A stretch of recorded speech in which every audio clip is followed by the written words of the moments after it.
महाभारत में अर्जुन नहीं लड़ना चाह रहा था, तो उस वक्त कृष्ण ने अर्जुन को मनाने के लिए क्या कहा, अगर तुम क्षत्रिय हो, क्षत्रिय धर्म का पालन करो, और अगर तुम इन लोगों को मार दोगे या तो मारे जाओगे, इनको मार दोगे और तुम जिंदा रह जाओगे, तो तुम्हें यहाँ की ब्यूटी मिलेगी, यहाँ के वार जो भी उनका है सब कुछ तेरा हो जाएगा, तुम यहाँ पर सुकून से रहोगे। यहाँ तुम मारे जाओगे, तुम्हें स्वर्ग मिलेगा। इस बात को चैप्टर नंबर 2 श्लोक नंबर 37 में कहता है। आपका कौन? कृष्ण कहते हैं। ओके, ये बात वहाँ पर बता दिया गया है। बाद में से आपको चैप्टर नंबर 16 उसका 23, 24 पढ़ लो, वहाँ पर भी यही लिखा है मोक्ष। और श्लोक नंबर 19 में लिखता है, वहीं पर भी स्वर्ग और नरक है। स्वर्ग को पाना, वो स्वर्ग और नरक दोनों, ये मोक्ष जो है एक इंटरचेंजेबल वर्ड है। बस वो इंटरचेंजेबल वर्ड होता है सनातन के हिसाब से। आपकी बात समझ गया। तो ये दोनों प्रश्न, हाँ, ये दोनों प्रश्न आपने किए हैं। अब श्लोक 19 पढ़ो और बाद में से 23, 24 पढ़ लो, आपको वही मिल जाएगा। मैं सब कुछ पढ़ूंगा, पहले आप एक करके बात करते हैं। तो दूसरे अध्याय में जो कहा गया है, पहले मैं उसको क्लियर कर दूं। दूसरे अध्याय में भगवान ने अर्जुन को कहा है, तो हमारे यहाँ ये है कि या तो योगी या आध्यात्मिक उन्नति करने वाले को जो है उच्च लोकों की प्राप्ति होती है, या मोक्ष सीधे पड़ जाता है। गति या तो उन्नति होती है, सदगति यानी कि मोक्ष, सदगति यानी कि स्वर्ग, और परम गति यानी कि मोक्ष। ठीक है, तो यदि युद्ध में जो भी, सुन लो मेरी बात सुन लो, अब बीच में टोको मत। आपका प्रश्न आ गया, मैंने क्लियर भी कर दिया। हमने क्या बात करी थी? अगर बीच में टोकोगे तो बात ही नहीं हो पाएगी, फायदा क्या है आपको? मेरी सुन लो, नियम बना लो। मेरी कही हुई बात में जो भी ऐतराज होगा, जब मैं आपको मौका दूंगा तब आप उसका ऐतराज को रख लेना, लिख के रख लो अपने पास। ठीक है, मैं पॉइंट पे ही बात करूंगा। तो अब मैं बात शुरू कर रहा हूँ। तो जो मोक्ष है वो सदगति, परम गति है, और जो स्वर्ग है सदगति। तो जो युद्ध में वीरगति को प्राप्त होता है उसको सदगति मिल जाती है, यानी कि वो एक योगी, एक आध्यात्मिक योगी, या जो बड़े कर्मों को, पुण्यों को अर्जित करता है, उसके बराबर पुण्य अर्जित कर लेता है, क्योंकि राष्ट्र की रक्षा के लिए, धर्म की रक्षा के लिए वो युद्ध कर रहा है, वीरगति को प्राप्त होता है। ऐसा सनातन की मान्यता है। तो इस आधार पर अर्जुन को स्वर्ग मिलेगा। अब स्वर्ग जाने के बाद मोक्ष से पहले का, जस्ट पहले का एक पड़ाव है स्वर्ग। वहां पर जो है आपको अपने जो आप पुण्य प्राप्त करते हो, उन पुण्यों को खर्च करने का भी अवसर है, या फिर उन पुण्यों को और ज्यादा बढ़ा लो वहां पर जाकर, और अपने को सदगति से परम गति की ओर ले जाओ। ठीक है, तो ये एक सिस्टम होता है सनातन में। तो ये बात आपने जो कही अक्षरशः वो भगवत गीता में लिखी हुई है, और इसमें काबिले ऐतराज कुछ भी नहीं है। स्वर्ग और नर्क की व्याख्या इस्लाम के जन्नत और जहन्नम से बिल्कुल 360 डिग्री या 180 डिग्री चेंज में है। मैं अपनी बात कंप्लीट कर लूं, अभी अगला रह गया, इसमें कोई ऐतराज होगा बाद में। ठीक है, अगली बात 16वें अध्याय का कौन सा श्लोक आप कह रहे थे? श्लोक नंबर 19 पढ़ो। 16वें अध्याय का 19 नंबर, उसमें आपका ये कहना है कि स्वर्ग और मोक्ष एक ही बात है।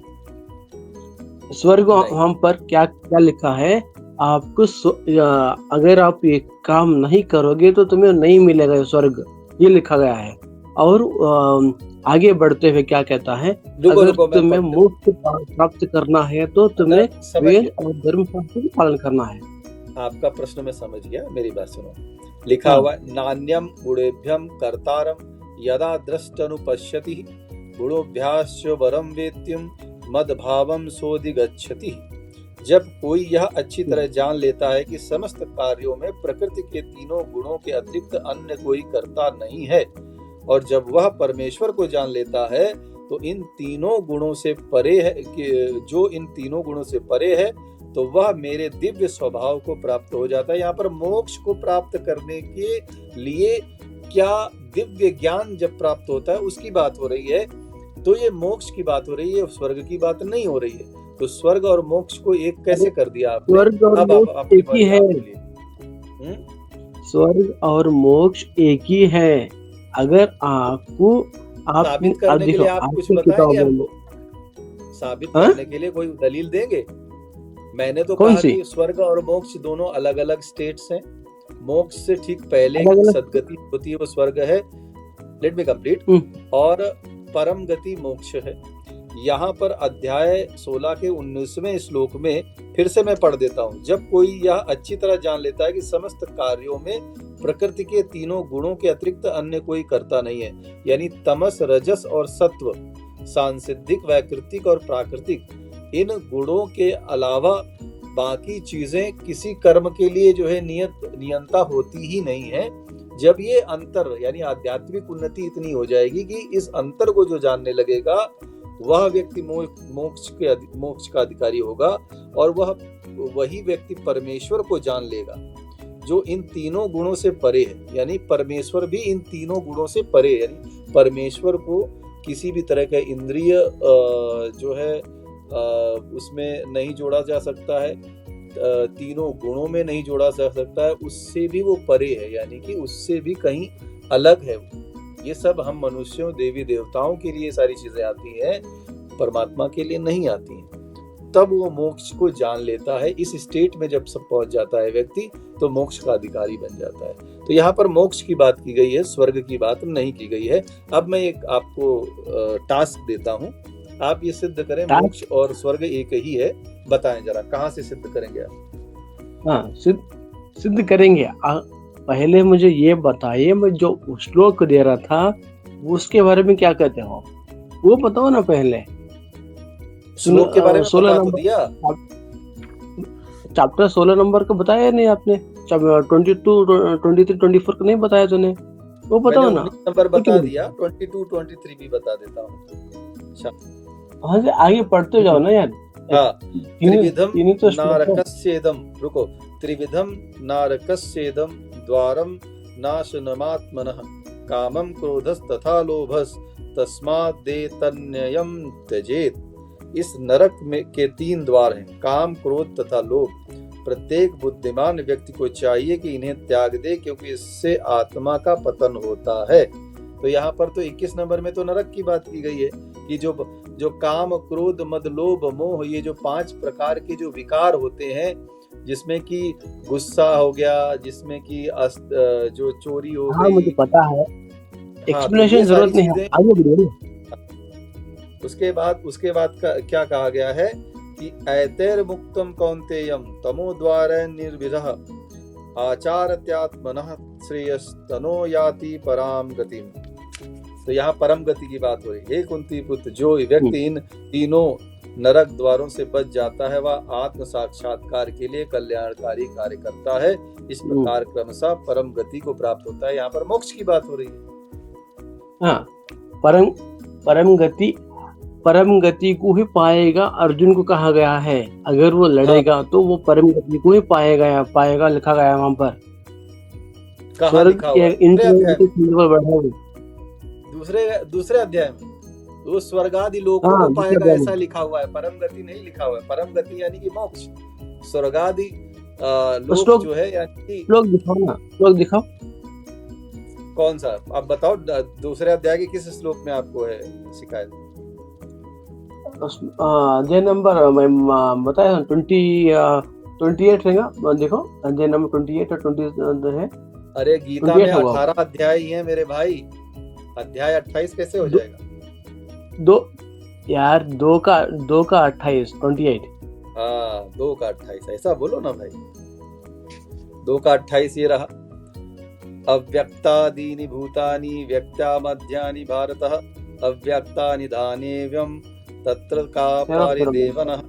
सारे जीव प्रारंभ में अव्यक्त रहते हैं, मध्य अवस्था में व्यक्त होते हैं और विनष्ट होने पर पुनः अव्यक्त हो जाते हैं। अतः शोक करने की क्या आवश्यकता है? ये 28 नंबर का श्लोक कह रहा है दूसरे अध्याय का। ठीक है। उसके बाद 29 नंबर का कह रहा है आश्चर्यवास पश्यन्ति काश्चिदेन माश्चर्यवाद्वादतिः तथैव चान्यः आश्चर्यवाश्चैन नमन्यः शृणोतिम श्रुत्वाप्येनम वेद न चैव कश्चित्, अर्थात कोई आत्मा को आश्चर्य से देखता है, कोई इसे आश्चर्य की तरह बताता है तथा कोई इसे आश्चर्य की तरह सुनता है, किंतु कोई इसके विषय में सुनकर भी कुछ नहीं समझ पाता है।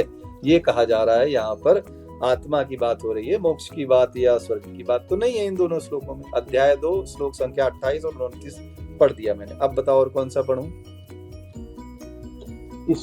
उसको स्वर्ग मिलने के बारे में लिखा गया है ना, देखो स्वर्ग मिलने के बारे में लिखा गया है, वो दूसरा है स्वर्ग आदि लोकों की बात मैं तो मान रहा हूँ। ये श्लोक जो आप बता रहे हो उसमें तो नहीं है। अब आप दावा कर रहे हो तो श्लोक संख्या भी तो बताओ, मुझे तो मालूम है, आप तो बताओ, मैं जानूं कि आपका ज्ञान कितना है जो यहाँ दावा करने आ गया। 2 का 32 खोलना अभी यार, वो पढ़ा है किसने? 32 भी खोल देता हूँ तो डायरेक्ट 32 खुलवा लेते यार, इतनी देर से कहा है। ये देखो तुम्हारे तुम कहते हो ना रेफरेंस ये हो जाएगा बोलते हैं। हाँ कोई बात नहीं, हम उसको आपको अब पढ़ रहा हूँ। यद्रश्चया चोपपन्नः स्वर्ग द्वारमपावृतम, यहाँ पे डायरेक्ट स्वर्ग की बात है, परम गति की बात नहीं है भाई मेरे। स्वर्ग क्या है? स्वर्ग और परम गति अलग अलग बातें मैं कह रहा था ना। तो यहाँ श्लोक में क्या लिखा हुआ है? पहली लाइन में अंतिम वर्ड क्या है? स्वर्ग द्वार मपावृतम। इसका अर्थ क्या हुआ? स्वर्ग की बात हो रही है, परम गति की बात नहीं हो रही है। मैं वही तो बोल रहा था, स्वर्ग और परम गति दोनों अलग अलग चीजें हैं। परम गति मतलब आप आत्मा में लीन हो जाओगे ना, आप भगवान की आत्मा में लीन हो जाएगा। यहाँ तो परम गति कहाँ है? यहाँ परम गति नहीं, यहाँ स्वर्ग है। स्वर्ग है कि नहीं? श्लोक संख्या 32, यहाँ पर स्वर्ग की बात है, परम गति की बात नहीं है। क्षत्रिय को क्या मिलेगी? मिलेगी ना उनको सुख पाने के लिए। अरे स्वर्ग मिलेगा, स्वर्ग अलग स्टेट है, परम गति अलग स्टेट है, यानी मोक्ष अलग है, स्वर्ग क्या है? चलो स्वर्ग क्या है वो बता दो। स्वर्ग क्या है? वो स्वर्ग सदगति है। स्वर्ग में क्या होता है? स्वर्ग इंद्रादि लोक होता है, जो वहाँ पर क्या होता है? पहले का एक स्टेट होता है, वहाँ पर जो है स्वर्ग में क्या होता है? वहाँ पर जीव जो है दिव्य हो जाता है। वहाँ पर कभी कोई नहीं, वहाँ पर क्या होता है? वहाँ पर बड़ी बड़ी पदवी होती है। सुन लो मेरी बात, सुन लो। वहाँ पर बड़ी अब फिर युद्ध बोल रहे हैं हम पर। अरे पहले या तो सवाल किया है तो जवाब ले लो, बाद में बोलो। आपने सवाल किया स्वर्ग में क्या है, तो मैं बता देता हूँ। स्वर्ग में जब जो जिस कैपेबिलिटी के हिसाब से जाता है, वहां पर उसके हिसाब से किसी को यक्ष, गंधर्व, देवता आदि बनने का अवसर मिलता है। कोई जो है इंद्र की गद्दी भी प्राप्त कर लेता है, इंद्र एक पोस्ट है। कोई स्वर्ग में जो है अपने पुण्यों को जो है अर्जित करता है और वो मोक्ष की तरफ आगे बढ़ जाता है। कोई अपने पुण्यों को खर्च करता है और दोबारा से मनुष्य जीवन में आकर फिर से पुण्य कमाता है। तो ये है स्वर्ग की परिकल्पना। स्वर्ग एक ऐसी स्टेट है, जैसे एक समझ लो कि एग्जाम होते हैं ना, तो एक हाफ ईयरली, एक पहले स्कूल में टेस्ट होते हैं, फिर उसके बाद हाफ ईयरली एग्जाम होते हैं, फिर फाइनल एग्जाम होते हैं, फिर फाइनल रिजल्ट आता है। तो स्वर्ग जो है वो एग्जाम है, फाइनल रिजल्ट जो है वो मोक्ष है। समझे? अगर एक सेकंड, अगर एक कोई इंसान स्वर्ग को चले गया तो फिर स्वर्ग में जाने के बाद वो क्या करेगा, ये बताओ। क्या वो स्वर्ग में जाने के बाद तमाम तरह के यक्ष, गंधर्व, देवी देवता इन सब पदों को प्राप्त करता है।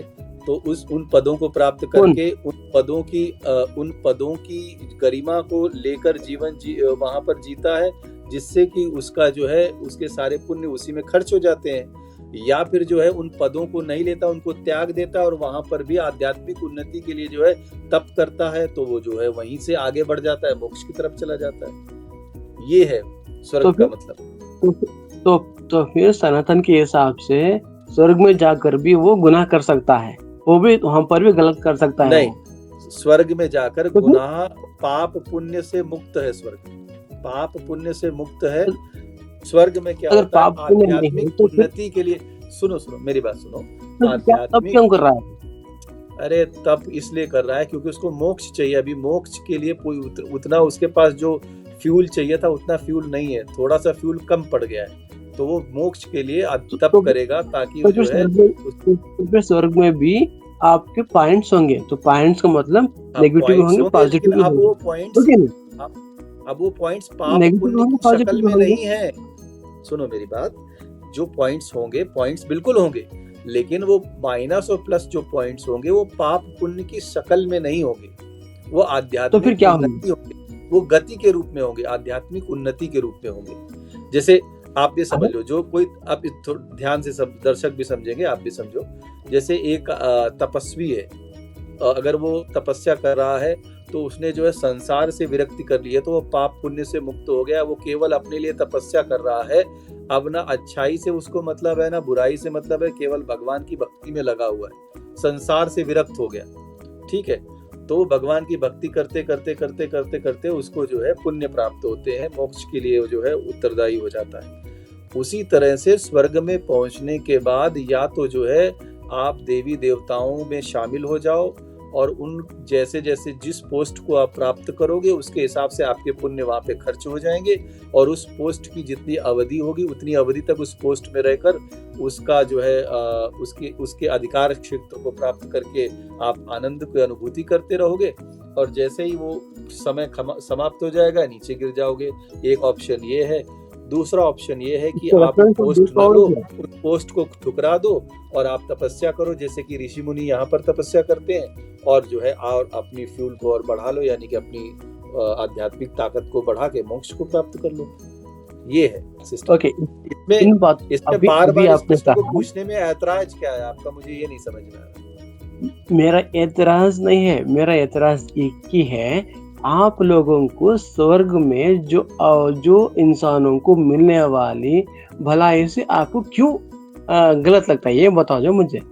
अगर तुम नहीं चाहते हो क्या, अगर इस दुनिया में भी तुम चाहते हो तुम्हारे लिए कोई बीबी हो, तुम्हारे बच्चे हो, तुम चाहते हो कि नहीं, तुम्हारी कोई बीबी हो, तुम्हारे देखभाल करने वाली हो, तुम्हारे रखवाली करने वाली हो, ओके, तुम्हें सुख देने वाली हो, तुम चाहते नहीं क्या? तुम चाहते हो? नहीं चाहते हो तो तुम बता दो, तो फिर तुम कहां से आ गए? दूसरे वेद स्वर्ग में इन सब चीजों का कोई मतलब नहीं होता है। ये जो पंच विकार तो होते हैं। अप्सरा क्या करती है? अप्सरा क्या करती है वहाँ पर? अब यार, अब आप बात तो सुनोगे। अप्सराओं को भी अगर इंद्रिय, अप्सरा क्या करती है? मेरी बता देता हूँ ना। अब सवाल कर लिया तो उत्तर भी जान लो। अप्सराओं को भी अगर इंद्रिय भोग करने होते हैं तो उनको पृथ्वी पर आना पड़ता है। स्वर्ग में ऐसी कोई सुविधा नहीं होती है। स्वर्ग में ही करेंगे, स्वर्ग में ही करेंगे। भाई मेरे, इसका भी मैं रेफरेंस दो तो पता चलेगा। रेफरेंस दो, ऐसे मत बोलो। अप्सराएं स्वर्ग में यक्ष गंधर्व और युद्ध में गुस्सा दिलाते हो ना, गलत काम मत करो। प्रश्न जब करते हो तो उसका उत्तर विस्तार से होता है, उसको पूरा एक्सप्लेन कर देने करो तो अगला प्रश्न ही नहीं आएगा तुम्हारे मन में। मैं भी क्वेश्चन ही नहीं किया तो तुम जवाब कर रहे हो। क्वेश्चन किया ना तुमने कि स्वर्ग में अप्सराएं क्या करती है। स्वर्ग में जैसे यक्ष गंधर्व देवी देवता सारे होते हैं, उसी तरह से अप्सराएं भी होती हैं। उनका भी अपना एक कार्य होता है, ठीक है। तो स्वर्ग में अप्सराएं जो होती हैं वो नृत्य करने के लिए होती हैं। नाट्य शास्त्र है हमारा, 9 रस हैं। उन रसों को जो है अनुभव करने के लिए होती हैं, ना कि जो है भौतिक सुखों के लिए। भौतिक सुख के लिए भगवान ने केवल ये धरती बनाई है। इंद्रिय सुख, जैसे आदमी और औरत जो जिस तरह के संबंध बनाते हैं, वो इंद्रिय सुख केवल इस पृथ्वी पर ही हो सकते हैं, ठीक है। उस अन्य उच्च लोकों में इन सुखों का कोई मायने नहीं रह जाता है। इन सबसे ऊपर हैं वो सारे लोग। अभी मैं जो शुरू में पढ़ के सुना रहा था, वो सारे लोग इन सब सुखों से ऊपर हैं। वहां पर जो है इंद्रियातीत होते हैं, चाहे अप्सराएं हो, चाहे देवी देवता हो, या मोक्ष प्राप्त स्वर्ग लोक में कोई जीवात्मा गया हो, वो सब इंद्रिय सुखों से परे हो जाते हैं। वहां पर जैसे हमारे यहाँ संगीत को भक्ति का बहुत बड़ा साधन माना गया है। नृत्य को, कथकली, डांस, नृत्य, ये अप्सराएं इंद्र की सभा में नाचती हैं, मनोरंजन करती हैं। तो जितने भी देवी देवता जो पद को जो प्राप्त कर लेते हैं, उनके नाटक को देखते हैं, मंचन को देखते हैं, मनोरंजन प्राप्त करते हैं। तो अप्सराएं मनोरंजन का साधन होती हैं, ना कि जो है लस्ट का साधन होती हैं। लस्ट के लिए कभी कभी इंद्र उनको जब आदेश देते हैं तो वो धरती पर आती है किसी की तपस्या भंग करने, तभी वो ऐसा कर सकती है, स्वर्गलोक में ऐसा नहीं कर सकती है। स्पष्ट रूप से लिखा हुआ है। अब बताओ आपका इसमें क्या जो है वो है। ओके, मैं कहता हूँ आपको, जो आदमी जंग में मर जाता है उसको 1000 अप्सरा मिलेगी स्वर्ग में। इस बात को महाभारत में कहीं बहुत सारी जगह लिखा है, रेफरेंसेस। एक ही जगह लिखा है, मैं बताता हूँ उसका अर्थ क्या है। हाँ, प्रश्न आ गया, अब उत्तर सुन लो। प्रश्न आ गया, अब उत्तर सुन लो। एक ही जगह लिखा है, लेकिन ऐसा नहीं लिखा है। वहां पर भीष्म पितामह युधिष्ठिर को बता रहे हैं। अब पहले सुन लो, बात तो सुन लो पहले। अब भी इल्जाम लगाया तो उत्तर तो मैं दे चुका हूँ, लेकिन एक बार और सुन लो, मेरी बात सुनो। वहां पर लिखा है कि यदि कोई वीरगति को प्राप्त होता है तो वीरों को, जैसे किसी को अतिशयोक्ति में बोला जाता है ना कि तुम्हारे लिए, तुम तो इस काबिल हो कि तुम्हारे लिए एक नहीं हजारों जो है प्रस्ताव तुम्हारे लिए होंगे। तो वहां पर ये बताया गया है कि ऐसे वीरों को अभिवादन करने के लिए हजारों अप्सराएं जो है वहां पर स्वागत करने के लिए होती है। तो जो नाटक मंचन होते हैं, जो नृत्य कला होती है स्वर्गलोक में, वहां पर अप्सराएं अपना वो दिखाती है ना। तो जब कोई विशेष उत्सव होता है तभी तो अप्सराएं जो है अपना नाटक मंचन करती है या फिर नृत्य करती हैं, गाना या नाच गाना करती हैं। तो जब कोई वीर गति को प्राप्त होकर जाता है तो वो नृत्य करने के लिए, उनको मनोरंजन करने के लिए हजारों अप्सराएं बोलती नहीं मैं करूंगी मैं करूंगी, करेंगी तो एक दो ही, लेकिन हजारों अप्सराएं लड़ती हैं आपस में, ये लिखा हुआ है। तो इसका ये मतलब थोड़ी कि हजारों अप्सराएं उसके अधिकार क्षेत्र में आ गई, ऐसा नहीं है। तो इन दो बातों में अंतर है। नहीं तो वो रेफरेंस बताओ, अभी मैं खोल के भी बता दूंगा आपको। ठीक है, समझ में आ गई बात? हाँ, मैं अभी फोन से जुड़ा हूँ, आज फोन से जुड़ा हूँ। अगर सिस्टम से जुड़ा होता ना तो रेफरेंस के नंबर लगा नहीं, तो रेफरेंस मेरे पास है। मैंने तुमने जो रेफरेंस बताया वो मैंने बता दिया कि लिखा हुआ है, लेकिन वहां पर भीष्म पितामह कह रहे हैं हजारों अप्सराएं जो है लालायित रहती हैं, इच्छुक रहती हैं। हाँ, तो लेकिन मिलती तो नहीं क्या करेंगी वो? या वो नाच गाना करेंगी, नाटक करेंगी। उनका जैसे कोई आदमी जीत के आता है, कोई चुनाव जीता, सुनो भारत में देखा कभी कोई, मुझे बोले क्वेश्चन बाद में करना, पहले उत्तर सुन लो। जब भारत में कोई चुनाव जीतता है तो हजारों उसके समर्थक जो होते हैं उसको फूल माला पहनाते हैं, ढोल नगाड़ा बजाते हैं, नाचते गाते उसकी रैली और उसका जो है शोभा यात्रा निकालते हैं। उसी तरह से जो वीर गति को प्राप्त होता है इस स्वर्गलोक में, उसकी अप्सराएं शोभा यात्रा निकालती हैं, उसको जो है स्वागत करती हैं, और उसको जो है नृत्य और जो है नाटक मंचन, उसके लिए स्पेशल आयोजन होते हैं। वो सुख की प्राप्ति है, इंद्रिय सुख स्वर्ग में है ही नहीं। तुम कोई एक रेफरेंस ऐसा दिखा दो जहाँ पर अप्सराएं स्वर्ग में किसी वीरगति को प्राप्त हुए व्यक्ति या किसी के साथ भी कोई जो है इंद्रिय सुख ले रही हो। इंद्रियों का तो प्रावधान ही नहीं है, इंद्रियातीत हैं सारे हमारे लोग। पृथ्वी लोग यानी मृत्यु लोग को ही केवल मैथुनीय सृष्टि बोला गया है। जो मैथुनीय सृष्टि है वहीं पर मैथुन हो सकता है, अन्य लोगों पर मैथुन का तो कोई प्रावधान ही नहीं है। तो ये आपके सारे इल्जाम ही गलत हैं। अब आपके सारे प्रश्न हो गए, अब मेरे कुछ इस्लाम प्रश्न है वो उत्तर दे दो आप ये बताओ। महाभारत 12 के 1898 खोलो। अरे मैंने बता तो दिया हजारों लालायित रहती है, ऐसा लिखा हुआ है। Go out with great speed for receiving the spirit of the slain hero, courting him for their lord. Okay?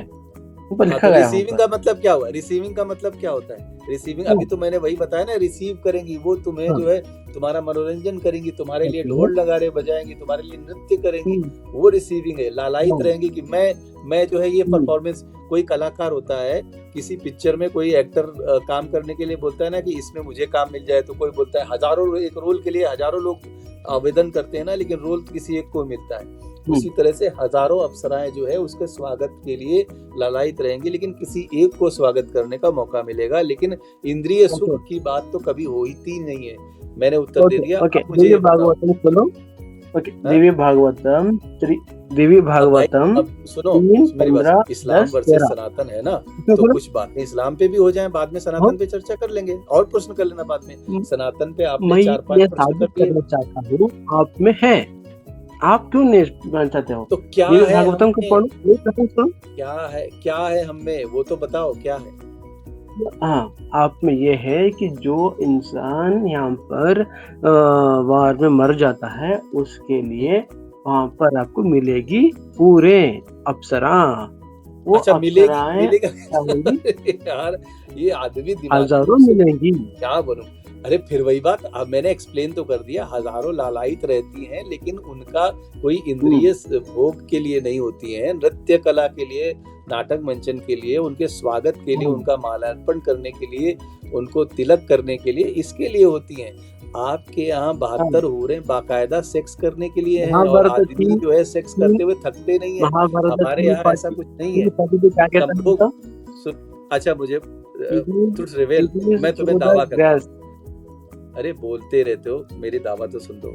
मैं तुम्हें दावा करता हूँ, कहीं पर भी अगर तुम ये दिखा दो कि स्वर्ग में अप्सराएं जो वीर गति को प्राप्त होता है उसके साथ संभोग करती हैं, ऐसा कहीं लिखा संभोग वाला शब्द दिखा दो, तो मैं जो है अपना चैनल डिलीट कर दूंगा।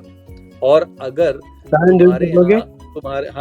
तुम्हारे यहाँ जो अप्सराएं होती हैं, पहले दावा सुन लो, तुम्हारे यहाँ जो हूरें होती हैं, वो केवल और केवल उनका काम ही होता है सेक्स करना। तो इन दो बातों में अंतर है कि नहीं मेरे भाई?